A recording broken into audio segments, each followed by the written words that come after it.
So you've wanted to learn how to create an interior design hub in Notion. Well, you're in the right place. I'm wrapping up this introductory series for building my Notion database, so stick around and take a look.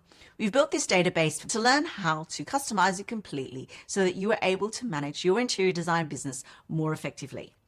If you've missed the previous videos on Notion, I'll leave a link to the playlist in the description. I create videos on interior design websites, branding, processes in tech, and visualization. So if you like this sort of content, don't forget to like and subscribe. I'm also providing a copy of this template for free, so there'll be a link in the description to get a copy. If we haven't met before, I'm Joanne Pereira and I'm an interior designer and interior design business coach, helping other designers start up and growth up their businesses. We've spent a little bit of time building this database, but I hope you found the whole process rewarding, learning a bit about Notion at the same time.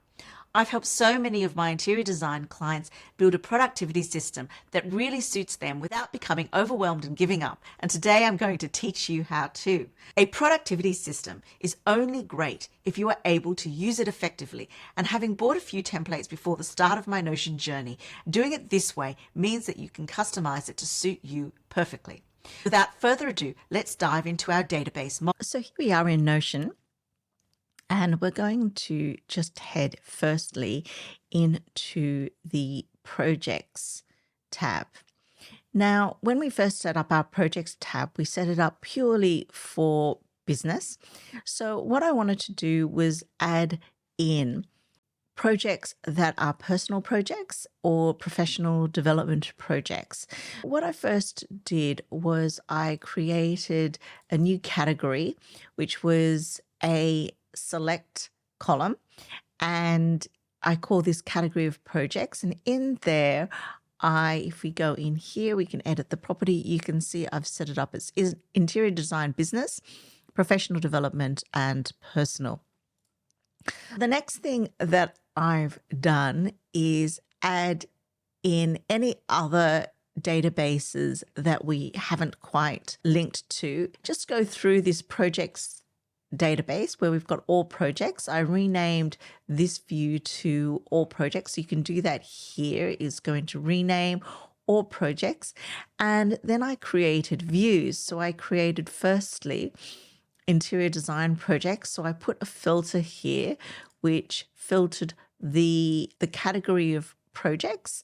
And I included a filter here, which is the type of project. You could create many different views depending on the types of projects that you would like to look at. You could even put more categories than this, and you could just add these as filters. I also created two other views. So firstly, we already had this interior design projects gallery, which I renamed. And then I also created a personal projects. And again, I just added in a filter, and then I just ticked personal project. And I did exactly the same thing for the professional development. I added in a filter here and created this professional development. If we head back to our Notion dashboard, the other thing that I think it's important to do is to have a look at these two links. We've got a category here. We can add in any links that we like by adding in a page. If you always looked in your projects, you might want to just add in a link here to this project page. All you have to do is copy the link and then paste it up here into this links column. Now, before I move on to the next section, don't forget that you can get a copy of the whole database. Make sure you click the link in my description. Now, with that out of the way, let's move on to how to connect all our databases to the knowledge base. What I want to do next is to look at the knowledge base. In the knowledge base, I want to make sure that you have connected all the other databases that you may not have connected before. We built a couple of new databases. The idea of this is to be able to take notes and things that are helpful for other tasks, projects, and database items that we might need. For example, if you do a course, that could be a knowledge base. And what I did was, if we add in here, I think we already added in a view here of filter. We filtered it. If we have the type, I think we had the courses here. So again, what we did was add in a filter, and we said a type, and then we click courses. If we do a course, for example, let's say you did a course on creating YouTube videos.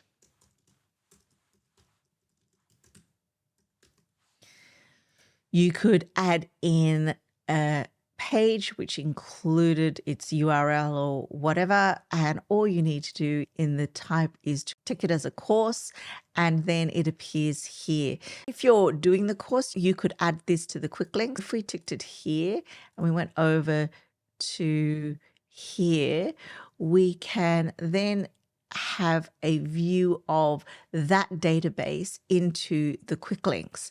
For example, we could create another view, and then we're going to just have the courses. And then we can filter that view here.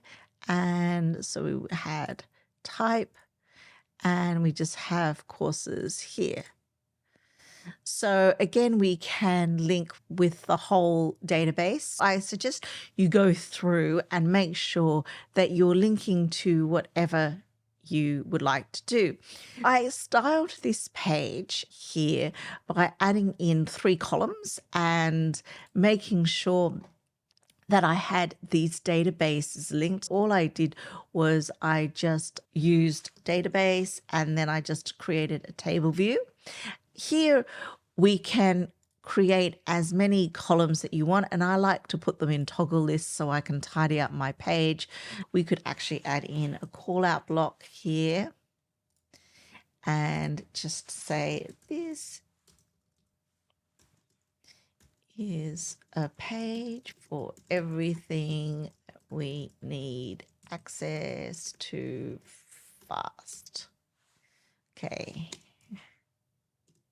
And let's just add in an explosion to make it there. Now, remember, we can style our call out blocks here. So I'm just going to give it a divider.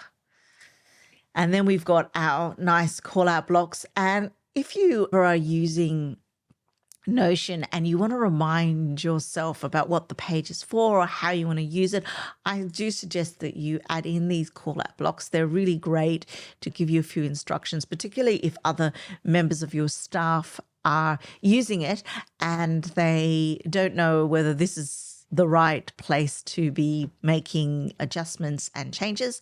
So this is also quite important. We've gone through our dashboard, and you can see it's looking pretty complex from where we started. This is the last in the series of setting up a dashboard. In future videos, I'm going to deep dive into different pages. If we look at our interior design business HQ, remember we set it up in 4 areas. We set it up in projects, operations, people, and growth. Now, we haven't done a lot here, so this is certainly something that I am going to come back to. But in the purposes of this series, the database template that I will provide to you will basically include these headings and everything that we've built out in our videos. You can use it to actually add in more detail as you like. I really suggest that you do that. Now that you've learned the basics of building your interior design dashboard in Notion, the next step is to learn how to integrate it into your business and customize it even further. I'll be doing even more videos on building your own productivity system in Notion, so make sure that you subscribe so you don't miss a thing.